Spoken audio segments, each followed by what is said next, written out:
Hey everybody, good news. We haven't had an earthquake in about 11 hours, but the last 2 days have prompted the city of Irving and Dallas and their school districts to start taking some action. The quake total for Tuesday and Wednesday is 12. 4 hit the Irving area again today, early today, between 1 a.m. and 10 a.m. The biggest was a magnitude 3.1. 8 others, including a 3.6 and 3.5 yesterday, all centered around the old Texas Stadium site in Irving, and that's where Fox 4's James Rose is right now. James. Well, Steve, 12 earthquakes in the last 2 days. This is a learning curve for all of us. I talked by phone with Irving Mayor Beth Van Dyne, and she told me she's working with the Dallas mayor. They're putting together a task force to try and find out just exactly what's going on here. She says it's just smart to share the resources and try and find out just exactly where these earthquakes are happening and what, if anything, can be done about them. What just happened? Was it just like the trucks passing by or what? All of a sudden, the building just shook, and it was like, I didn't know what to do, so the first thing I did, I just ran outside. Most North Texans don't know what to think, let alone do, when they experience an earthquake. We saw the restroom, the side of the restroom, just shake. 10-year-old Sophia Polito experienced her first earthquake Tuesday at school. I stepped out and then I saw a crowd of teachers did you feel the earthquake? Did you feel the earthquake? And I was like, that was an earthquake? And I was like, oh my gosh, I didn't even know. Drop, cover, hold on. Irving ISD and Dallas ISD students watched a video Wednesday showing them exactly what to do. And then they had practice drills. I think it was really good because if they didn't do that, if the district didn't do that, we wouldn't be prepared. And preparedness is exactly what Irving and Dallas want to do.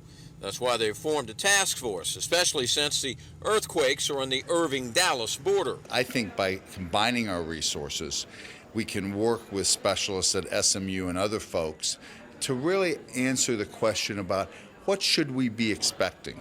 How should we be thinking about the future? What cautionary decisions do we need to make sure we're safe? So far, the quakes have ranged from 1.6 to 3.6 at the highest, causing minimal damage like cracks in the wall, seen here at the Grawalla Rec Center in Dallas. Police Department, this is Kathy.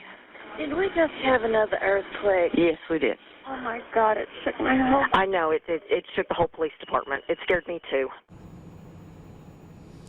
Now, here's a lesson we can all learn. First responders say, unless you're seriously injured in an earthquake, don't call 911. You're tying up the lines and perhaps, delaying response time to other people that are in serious need of help. Now, I'm told SMU researchers today placed out 15 more seismometers in this area to try and find out just exactly where these earthquakes are occurring, and they plan to place another 7 by week's end. Heather, Steve?